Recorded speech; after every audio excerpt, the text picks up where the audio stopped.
Long before the cameras rolled and the studio audiences roared, before the leather jackets and the perfectly timed hello became embedded in television history, Lenny and Squiggy were simply two guys making people laugh at a house party. That unremarkable evening in a Los Angeles living room would go on to reshape American sitcom comedy in ways nobody could have anticipated. Behind the laughter, the chaos, and the catchphrases was a story of instinct, creative reinvention, and two performers who understood comedy at a molecular level. This is the full, untold account of how David Lander and Michael McKean crashed their way onto Laverne and Shirley, and why the world is better for it. It all started at Penny Marshall's home. It wasn't a casting call, not even remotely.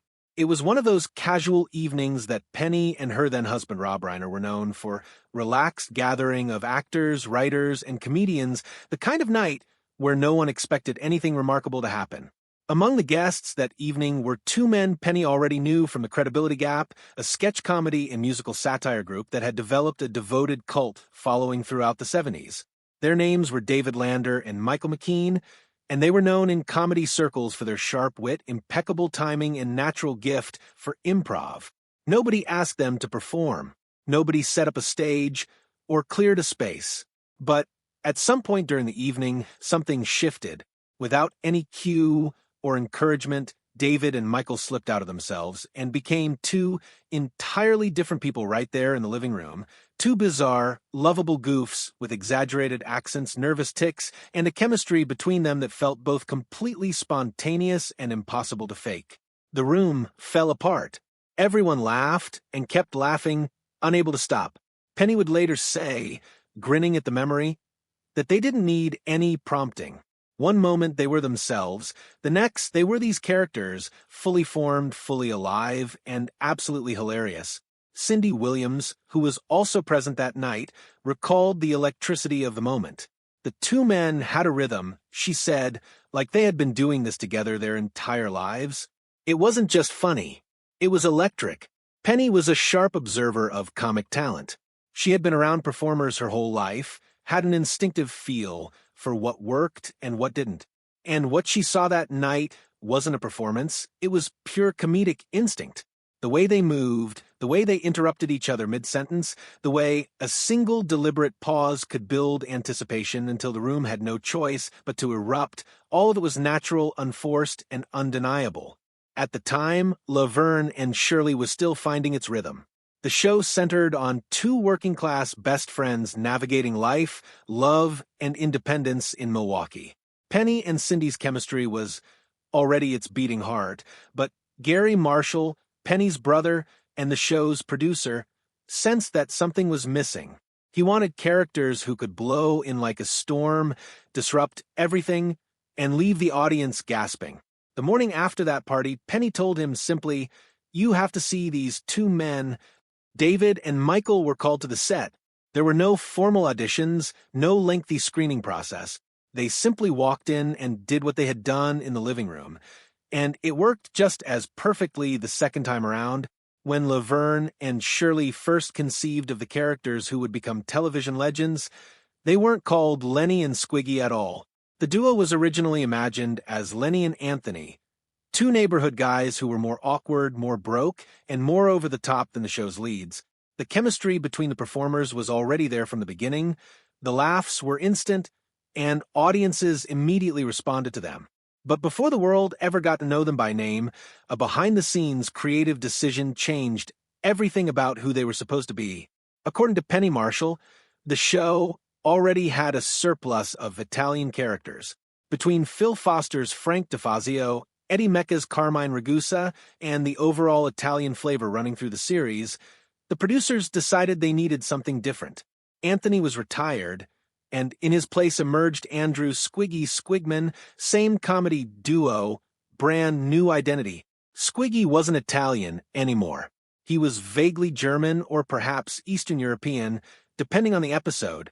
What mattered wasn't nationality. What mattered was the name itself. Squiggy was a revelation as a word. It popped off the tongue. It was strange, snappy, just cartoonish enough to lodge itself permanently in your memory, and it sat perfectly next to the simpler, everyman quality of Lenny. But the name change was more than cosmetic, it freed the characters entirely. Their weirdness was no longer tethered to any specific ethnicity or cultural background. It was simply who they were. They became the living, breathing embodiment of lovable chaos, untethered from any expectation, and the audience felt it immediately. Penny noted that once they became Lenny and Squiggy, everything clicked. The accents, the posture, the strange speech rhythms, all of it snapping into place like it had always been there. Cindy Williams considered the name change a genuine blessing. Before anyone even heard them speak, she said, the audience already knew they were in trouble. The names alone were enough to provoke laughter. For the writers, the change opened up enormous creative freedom. Lenny and Squiggy no longer needed a specific reason to appear. They could be neighbors, workmates, unwanted visitors, or simply forces of nature. They could pop in, deliver a perfectly placed joke, and vanish like ghosts, and no one would question it. Garry Marshall, a man famous for his exacting comic timing and tight structural discipline, recognized the brilliance of it immediately. They enter, get the laugh, and leave, he said. That's money. When the first episodes aired, Anthony was erased from collective memory as though he had never existed. Squiggy became a household name overnight. What had begun as a minor casting adjustment turned out to be one of the most inspired creative decisions in sitcom history. When Penny first brought David and Michael to her brother's attention, Garry Marshall saw something in them that went beyond two funny performers with sharp timing. He saw the missing structural element in his show, what he thought of as the crucial lower rung of his comedy ladder. Garry had a theory about how great sitcoms worked, and it functioned like a precise social equation. Every show needed contrast. Characters striving upward, reaching for something better, gave the audience something to root for. But those characters needed a counterweight, someone below them on the social ladder, someone louder and more chaotic, to remind the audience that things could always be worse. That was Garry's comedy math, and no one executed it with more precision. Laverne and Shirley were already working-class dreamers, women fighting their way out of Milwaukee's brewery life with nothing but friendship and determination. They were relatable and sympathetic, but even lovable underdogs needed someone to look down on. As Garry put it plainly, someone's got to be worse than you. Lenny and Squiggy were that someone. They weren't an insult to the show's leads, they were architectural. Every straight woman needed a wild card.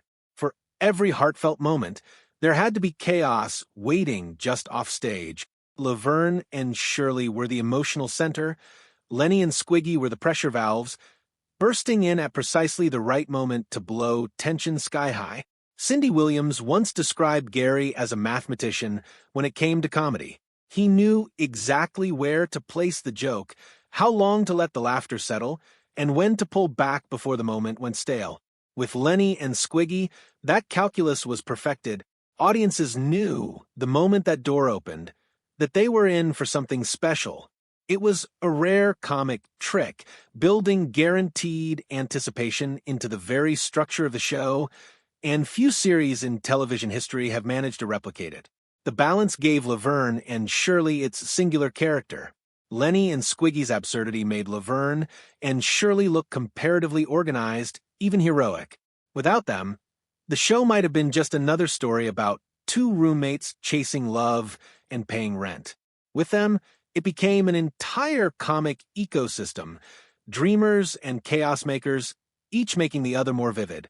As Michael McKean once said, "We were the bottom of the ladder, but we loved being there."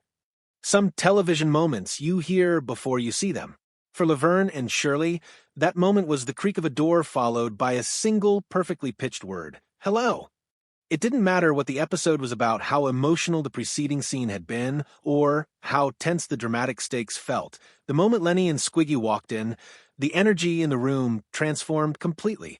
Every single time, without fail. From the very beginning, Garry Marshall drilled into his cast that timing was everything. The pace of Laverne and Shirley was relentlessly quick. Every gag, every glance had to hit its mark. But with Lenny and Squiggy, timing alone wasn't the right word for what they did. It was instinct. They didn't just walk in. They arrived, What began as a simple piece of stage direction became a recurring event, part ritual and part anticipation, built by two performers who understood exactly how to play a room at its peak. The mechanics of the entrance were deceptively simple. Lenny stood tall, his goofy grin already deployed, while Squiggy barreled in behind him with that distinctive jerky stride, shoulders forward, chin up, voice pitched somewhere between a sneer and a nasal whine. Every gesture was intentional. Every half-second of silence before they spoke was a deliberate construction of tension.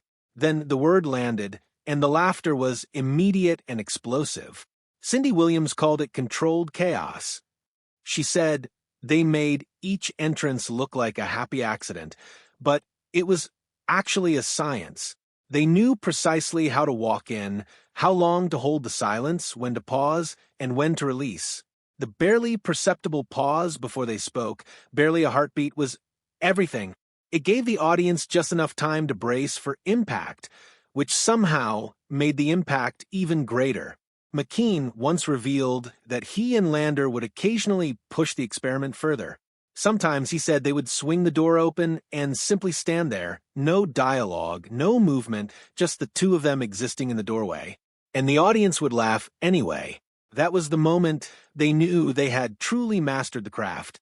For Cindy and Penny, those entrances were simultaneously a gift and a daily challenge. They were required to hold their characters together, even as two of the greatest scene stealers in television history took over the room. Penny once joked that they should have been paid extra simply for not cracking up. The cameras rolled, the audience roared, and somewhere behind it all, Cindy Williams and Penny Marshall were biting their tongues, clenching their jaws, doing absolutely anything in their power not to break on camera. Because when Lenny and Squiggy entered a scene, no one was safe. Their energy was like a spark in dry grass. It didn't just catch, it spread in every direction instantly. Penny once said she nearly bit a hole through her tongue trying not to laugh, and it wasn't an exaggeration. David Lander and Michael McKean had an almost supernatural ability to make even the most disciplined actors lose control. They weren't simply delivering scripted lines, they were unpredictable, alive, and a little dangerous in the best possible way. Every entrance carried the electric thrill of improv and the genuine risk of total comedic collapse. And yet, their chaos was always governed by invisible rules. Garry Marshall ran his show like a precision timing factory. Tight scenes, quick jokes, fast resets, and when Lander and McKean improvised, they did so within that structure. Their goal wasn't to derail the moment, but to elevate it. McKean explained their philosophy clearly. The aim was to keep the ball in the air, not to hit it into the parking lot. You improvised in service of the scene, not at its expense. Still, happy accidents were a regular occurrence. Sometimes Squiggy stumbled over a line, or Lenny muttered something unexpected under his breath, and instead of ruining the take, it made the scene funnier than anything the writers had planned. Cindy recalled one episode where their entrance was so forceful, the studio lights flickered from the force of the door slam. They kept going, everyone laughing, the audience in hysterics, and somehow they made it work. Penny and Cindy developed off-camera survival strategies for these moments. Before particularly volatile scenes, Penny would whisper to Cindy, "Don't look at them. Just don't." Because one look at David's wide-eyed expression or Michael's sly, creeping smile could shatter even the strongest poker face in Hollywood. Garry Marshall, ever the pragmatist, learned to let these moments breathe. He'd sit quietly with a stopwatch, and when the laughter reached the right pitch, he'd signal to the editors, "Keep it." He knew lightning when he saw it. Being funny is one thing. Holding your ground in the middle of pure, joyful chaos is something else entirely. For Cindy Williams and Penny Marshall, that was simply daily life on the Laverne and Shirley set. They weren't just the stars of the show, they were its anchors, its emotional core, the gravitational center around which everything else orbited. Cindy described their dynamic perfectly. We were the rhythm. They were the cymbal crash. If the women didn't stay grounded, the whole thing could dissolve into noise. Their invisible task was to keep the heart of the story intact, even as the world around them erupted in slapstick mayhem. That required discipline of a particular and underappreciated kind. Penny, who had absorbed sitcom rhythm from years of watching Garry work and from her time on The Odd Couple, understood that comedy wasn't about being the funniest person in the room. It was about keeping the frame steady. "You can't have everyone swinging at once," she said. "Somebody's got to stand still so the audience can see who's moving." She and Cindy mastered the art of the perfectly calibrated reaction. They responded just enough to let the jokes land, but never so much that the scene tipped into frenzy. When Squiggy delivered one of his bizarre non-sequiturs, or Lenny stumbled through an inadvertently philosophical line, the women would exchange a precisely timed glance, half disbelief, half resigned exhaustion, and the audience would roar. They didn't need to compete with the men. Their reaction was the punchline. Behind the laughter, though, it was all hard work. "We had to protect the characters," Cindy said. "If they broke too often, if they let the whirlwind pull them off course, Laverne and Shirley would stop feeling real. And if they stopped feeling real, the audience would stop caring." Both women developed what they privately called emotional armor, a readiness for anything, a preparation for the unexpected that kept them grounded no matter what David Lander or Michael McKean threw at them in the moment. The legacy of two goofs. When audiences look back on Laverne and Shirley, they remember the matching uniforms, the catchy theme song, the schlemazel chant, but crashing through that memory, grinning like they own the place, stand Lenny and Squiggy. They were chaos with a heart, two goofs who didn't belong anywhere and yet somehow completed everything they touched. Their legacy was never just about being funny. It was about proving that imperfection could steal the spotlight, that the characters living furthest from the dream could be just as vivid, just as beloved, just as essential as the heroes of the story. Penny Marshall said the show would have felt genuinely incomplete without them. They were the pressure release, the reset button, the unexpected gift that arrived every time the emotional weight of the story needed lifting. Behind the wild performances was remarkable surgical craft. Lander brought twitchy energy and quick-fire unpredictability. McKean provided the counterweight, relaxed, deliberate, stretching each punchline for maximum impact. Their opposing energies made them perfect partners, each one making the other funnier simply by being present. McKean once said, "We weren't cool. We weren't even close. But we were real. Everyone's got a Lenny or a Squiggy in their life." That was their deepest secret. Beneath the bad haircuts and worse jokes were two underdogs with simple dreams, big hearts, and absolutely no idea how to reach them. Their friendship endured long after the cameras stopped rolling. When David Lander was diagnosed with multiple sclerosis, McKean remained a constant presence. They still laughed together, still found their old rhythm, still inhabited that chemistry that had first emerged in a Los Angeles living room decades before. When Lander passed away in 2020, McKean's tribute was simple and devastating. "A nice man, a funny man, and my friend for 51 years. It was more than a memorial. It was a love letter to one of the great comedic partnerships in American television history. The influence of Lenny and Squiggy echoes through every mismatched comic duo that has followed. Every time two characters walk into a scene with more confidence than sense, with that particular brand of cheerful obliviousness that makes audiences simultaneously cringe and cheer, you can trace a direct line back to that unforgettable doorway on Stage 19 at Paramount. They didn't just make people laugh. They changed the shape of what television comedy could be, and it all started with two guys at a house party slipping into character without being asked, because that's simply who they were.